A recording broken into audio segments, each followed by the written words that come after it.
कभी ये ख्याल आया है कि इस इतने बड़े विशाल ब्रह्मांड में आखिर हमारी असली पहचान क्या है? क्या हम बस ये शरीर हैं, ये नाम, या ये रिश्ते जो हमने बनाए हैं, या फिर क्या हमारे अंदर कुछ ऐसा है जो समय से भी परे है, जो ये जन्म और मृत्यु का जो चक्कर चलता रहता है उससे भी आगे है?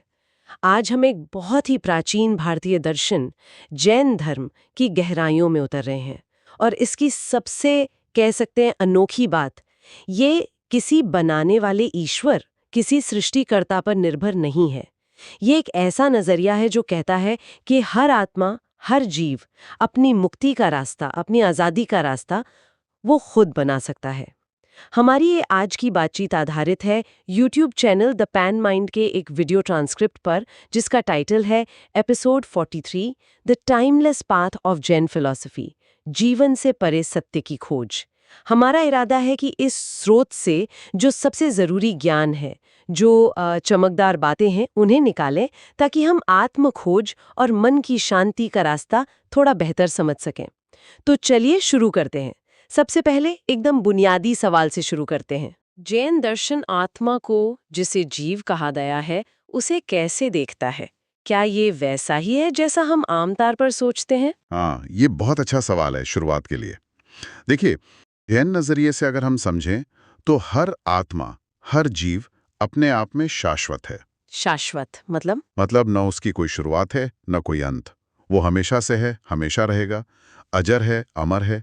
और सबसे दिलचस्प बात यह है कि हर आत्मा के अंदर उसके स्वभाव में ही अनंत ज्ञान है, अनंत दर्शन है। दर्शन मतलब देखना? हाँ, एक तरह से जानने और देखने की असीम शक्ति और अनंत शक्ति और अनंत सुख, ये सब आत्मा में पहले से मौजूद है।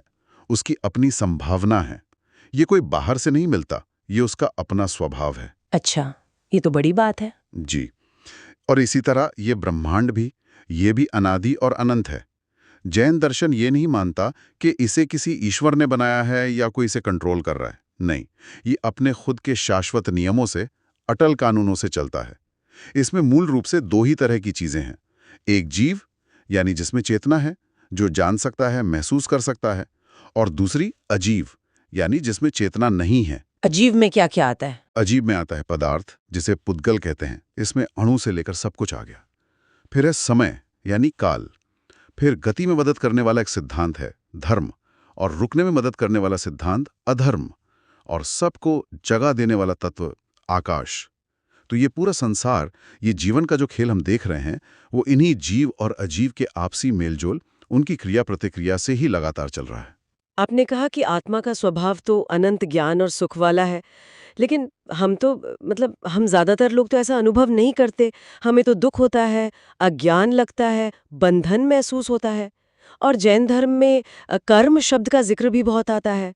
तो क्या ये कर्म ही है जो आत्मा को उसके असली स्वरूप से, मतलब दूर रखता है? ये कर्म आखिर है क्या चीज़? बिल्कुल सही पकड़ा आपने। यहीं पर जैन दर्शन का जो कर्म सिद्धांत है वो सामने आता है। और ये समझना बहुत जरूरी है कि ये जो आम धारणा है कर्म के बारे में, उससे काफी अलग है। कैसे अलग है? ज्यादातर लोग कर्म को क्या समझते हैं? बस एक नैतिक नियम, जैसे जैसा करोगे वैसा भरोगे टाइप का, या फिर भाग्य, किस्मत। लेकिन जैन दर्शन में कर्म को एक वास्तविक भौतिक चीज माना गया है। बहुत ही सूक्ष्म कण, जिन्हें कर्म पुद्गल कहते हैं। भौतिक कण मतलब मैटर? हाँ बिल्कुल, बहुत ही सूक्ष्म मैटर। इतने बारीक के दिखते नहीं, लेकिन वो सचमुच के पदार्थ हैं। और होता यह है कि हमारे मन में जो भाव उठते हैं, जैसे गुस्सा है, लालच है, घमंड है, धोखा देने की इच्छा है, और हमारे जो वचन हैं, हमारे शरीर के जो काम हैं, ये सब एक चुंबक की तरह काम करते हैं। ये उन कर्म पुद्गलों को हमारी आत्मा की तरफ खींचते हैं। अच्छा। और फिर ये कर्म कण आत्मा से चिपक जाते हैं। उस पर एक परत की तरह, एक लेयर की तरह जम जाते हैं। ओह! आप ऐसे सोचिए, जैसे सूरज तो हमेशा चमकता है ना? हाँ। लेकिन अगर बादल आ जाएं तो वो ढक जाता है। उसकी रोशनी हम तक नहीं पहुंचती। को ढक देते हैं, उन्हें पूरी तरह प्रकट नहीं होने देते।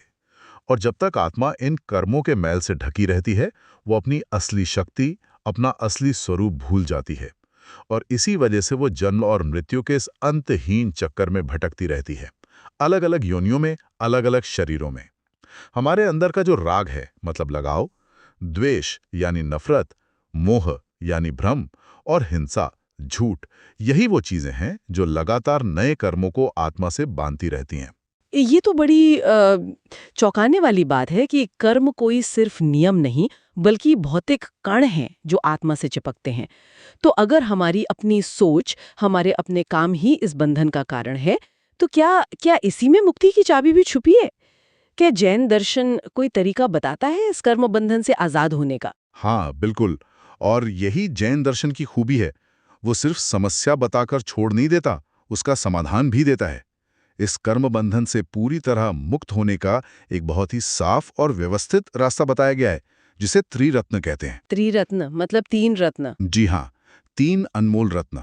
ये मुक्ति के मार्ग के 3 स्तंभ हैं, कह सकते हैं।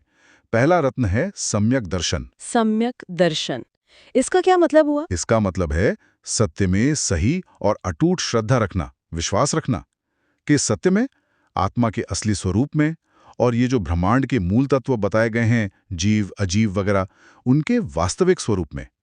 मतलब जो भ्रम हैं, जो झूठी मान्यताएं हैं, उनसे हटकर चीजों को वैसे ही देखना और स्वीकार करना जैसी वे असल में हैं। ये एक सही नजरिए की, सही दृष्टिकोण की नींव है। ठीक है। और दूसरा रत्न? दूसरा रत्न है सम्यक ज्ञान। जब सही श्रद्धा हो गई तो उसके बाद जरूरी है कि उन तत्वों की, उस सच्चाई की सही, स्पष्ट और पूरी समझ हासिल की जाए। ये जानना कि क्या चीज हमें बांधती है, जैसे कर्म, राग, द्वेष। क्या चीज हमें आजाद करती है, जैसे संयम, तप। आत्मा क्या है, अजीव क्या है, कर्म कैसे आते हैं, कैसे रुकते हैं, कैसे नष्ट होते हैं। इन सब का गहरा और शक शुबे से परे ज्ञान होना।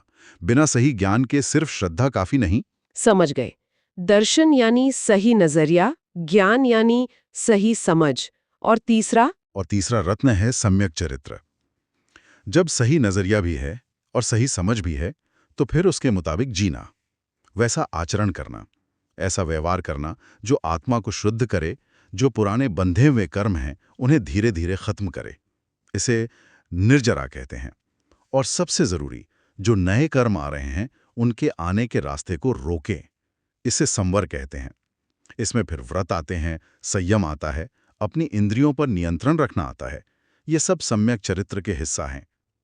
और ये तीनों, सम्यक दर्शन, सम्यक ज्ञान और सम्यक चरित्र, जब एक साथ मिलते हैं तभी मुक्ति का दरवाजा खुलता है। कोई एक अकेला काफी नहीं है, तीनों का साथ होना जरूरी है। सम्यक दर्शन, सम्यक ज्ञान, सम्यक चरित्र, सुनने में ये एक बहुत ही लॉजिकल, एक पूरा पैकेज लगता है। पर जाहिर है इसे जीवन में उतारना, खासकर सम्यक चरित्र को, वो आसान नहीं होगा। इसके लिए कुछ बुनियादी नैतिक सिद्धांत भी होंगे शायद, जैसे आपने व्रतों का जिक्र किया। अहिंसा के बारे में तो बहुत सुना है। हाँ बिल्कुल, सम्यक चरित्र का आधार ही कुछ महान व्रत या नैतिक सिद्धांत हैं, और उनमें सबसे पहला, और कह सकते हैं सबसे ऊपर, वो है अहिंसा। जैन धर्म का तो मूल मंत्र ही है अहिंसा परमो धर्मः, यानी अहिंसा ही सबसे बड़ा धर्म है। लेकिन यहाँ अहिंसा का मतलब सिर्फ किसी की जान लेना या शारीरिक चोट पहुंचाना ही नहीं है। ये उससे कहीं ज्यादा गहरा और व्यापक है। कैसे? इसका मतलब है मन से, वचन से और कर्म से, तीनों स्तरों पर किसी भी जीव को तकलीफ ना पहुंचाना। तीनों स्तरों पर? जी, मतलब ना तो किसी को शारीरिक कष्ट देना, न ऐसे कड़वे शब्द बोलना जिससे किसी का दिल दुखे या अपमान हो, और ना ही मन में किसी के लिए बुरा सोचना, किसी से नफरत पालना। ये अहिंसा का पूरा संपूर्ण रूप है। और सबसे अहम बात यह है कि ये जो करुणा है, ये जो दया का भाव है, ये सिर्फ इंसानों या बड़े जानवरों तक ही सीमित नहीं है। अच्छा। जैन दृष्टि मानती है कि पानी में भी जीवन है, हवा में भी जीवन है, मिट्टी में, पेड़ पौधों में भी जीवन है। यहाँ तक कि बहुत छोटे अदृश्य जीव भी हैं, उनकी भी बेवजह हिंसा से बचना जरूरी है। इसीलिए आप देखेंगे कि जैन साधु या जो बहुत श्रद्धालु लोग होते हैं, वो खान पान में, चलने फिरने में बहुत ज्यादा संयम और सावधानी बरतते हैं, ताकि कम से कम हिंसा हो। ये असल में प्रकृति के हर कण में जीवन देखने का नजरिया है। ये तो सचमुच बहुत ही व्यापक दृष्टि है अहिंसा की, हर जीव के लिए। और दूसरे कौन से सिद्धांत महत्वपूर्ण है? दूसरा बहुत महत्वपूर्ण सिद्धांत है अपरिग्रह। अपरिग्रह? इसका क्या मतलब है? इसका मतलब है जरूरत से ज्यादा चीजें इकट्ठी ना करना, चाहे वो धन दौलत हो, सामान हो या रिश्ते नाते ही क्यों ना हो। और सिर्फ इकट्ठा न करना ही नहीं, बल्कि जो है भी उससे बहुत ज्यादा मोह, बहुत ज्यादा आसक्ति न रखना। ये समझना कि कुछ भी हमेशा के लिए हमारा नहीं है, सब कुछ अस्थायी है। यहाँ तक कि अपनी भावनाओं से, अपने विचारों से भी जरूरत से ज्यादा चिपक कर न रहना। जब हम चीजों को, रिश्तों को, विचारों को पकड़ कर नहीं रखते, तो मन हल्का रहता है, आजाद महसूस करता है। इच्छाएं कम होती हैं, और जब इच्छाएं कम होती हैं, तो आत्मा पर नए कर्मों का बोझ भी कम पड़ता है। ये एक तरह की मानसिक आजादी है, जो बाहरी चीजों पर निर्भरता कम करती है। ये भी बहुत गहरी बात है, चीजों से मोह न रखना। जी। और तीसरा एक बहुत ही अनूठा और कह सकते हैं आज के समय के लिए बेहद जरूरी सिद्धांत है अनेकांतवाद। अनेकांतवाद, ये क्या है? ये सिद्धांत कहता है कि सत्य या सच्चाई बहुत जटिल होती है। उसके कई पहलू होते हैं, कई कोण होते हैं। किसी भी एक नजरिए से, किसी एक दृष्टिकोण से आप पूरे सत्य को नहीं समझ सकते। जैसे वो कहानी है ना, अंधे और हाथी वाली। किसी ने पूंछ पकड़ी तो कहा हाथी रस्सी जैसा है, किसी ने पैर पकड़ा तो कहा खंभे जैसा, किसी ने पेट छुआ तो कहा दीवार जैसा। सब अपनी अपनी जगह थोड़े सही थे, पर पूरा सच किसी एक के पास नहीं था। हाँ हाँ, सुनिए। अनेकांतवाद हमें यही सिखाता है कि हर विचार में, हर नजरिए में सच्चाई का कुछ अंश हो सकता है। इसलिए हमें दूसरों के विचारों को भी समझने की कोशिश करनी चाहिए, उनका सम्मान करना चाहिए, बजाय इसके कि हम अपने ही नजरिए को एकमात्र सच मानकर अड़ जाएं और दूसरों को गलत ठहराएं। हाँ, यहाँ ये समझना जरूरी है कि अनेकांतवाद का मतलब ये नहीं कि कोई अटल सत्य है ही नहीं।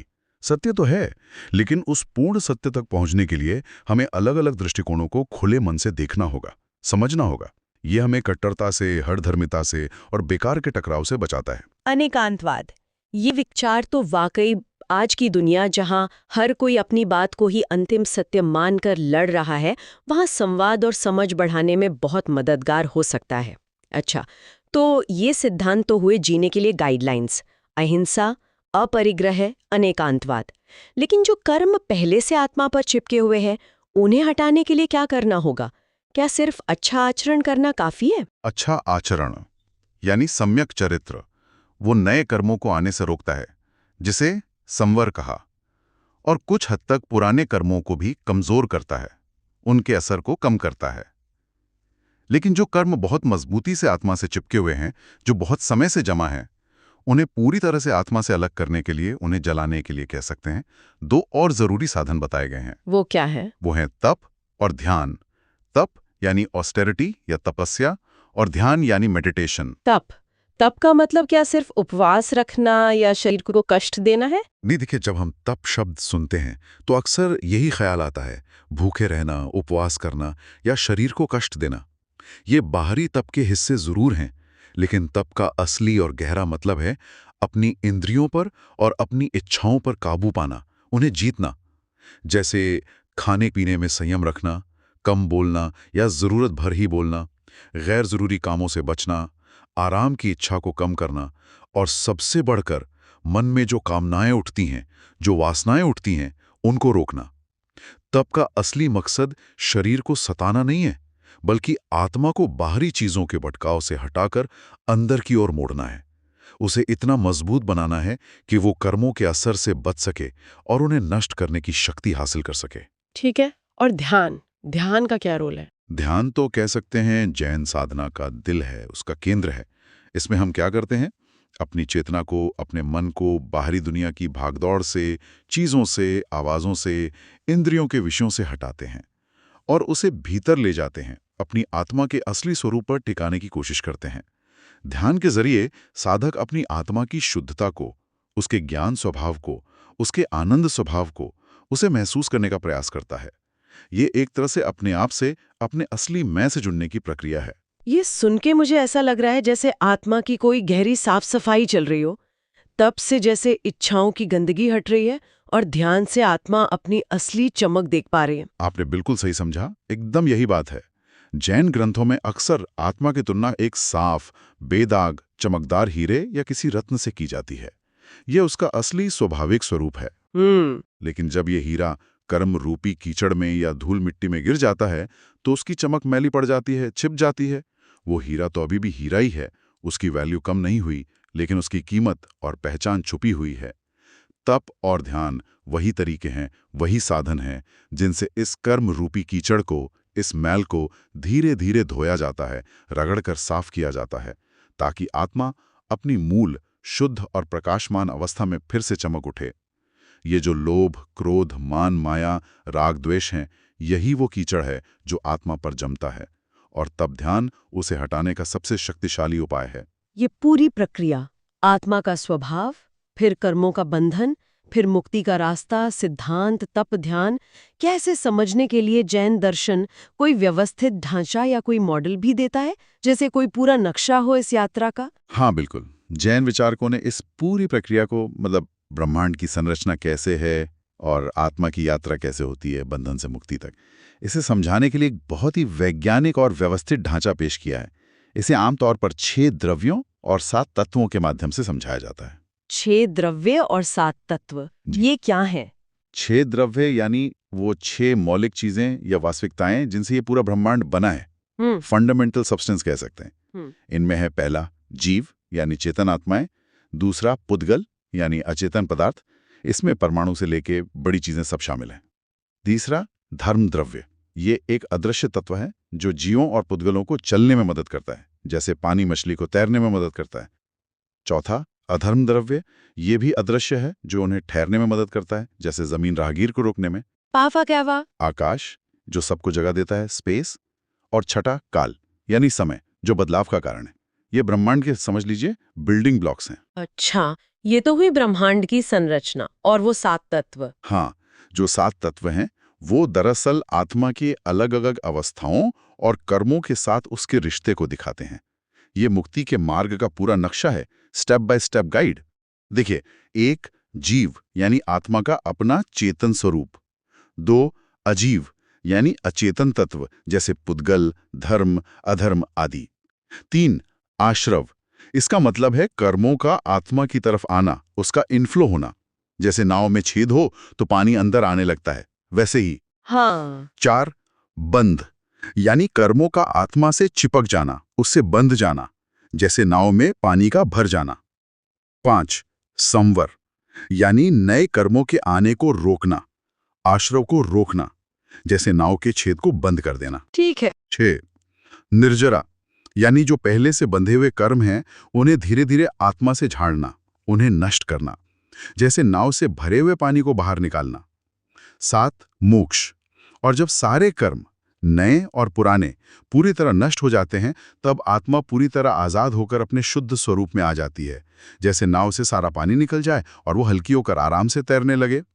तो ये 7 तत्व हमें कदम दर कदम दिखाते हैं कि बंधन कैसे होता है, आश्रव और बंध से, और फिर उसी प्रक्रिया को उलटकर संवर और निर्जरा से मुक्ति, मोक्ष कैसे पाई जा सकती है। ये नाव वाला उदाहरण तो वाकई आश्रव, बंध, संवर, निर्जरा को समझने में काफी मदद करता है। बहुत स्पष्ट हो गया है।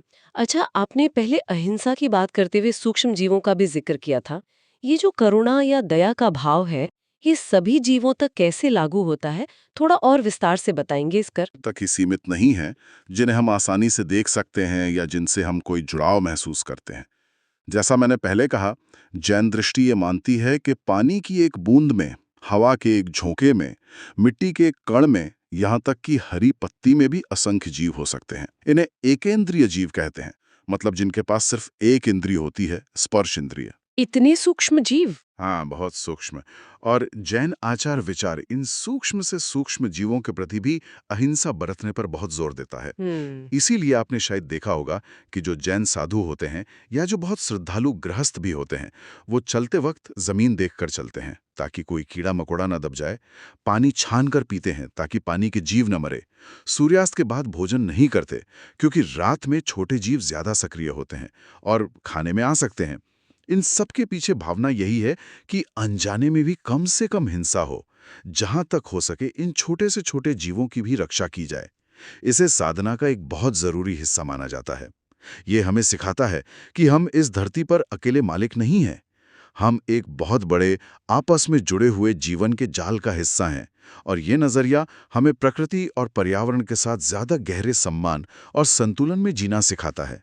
आज जब हम पर्यावरण संकट की इतनी बातें करते हैं, तो जैन दर्शन की ये अहिंसक दृष्टि और भी ज्यादा प्रासंगिक और भी ज्यादा महत्वपूर्ण हो जाती है। ये सचमुच अद्भुत है कि कैसे हजारों साल पहले ये दर्शन इतने गहरे इकोलॉजिकल बैलेंस, इतने गहरे पारिस्थितिक संतुलन की बात कर रहा था।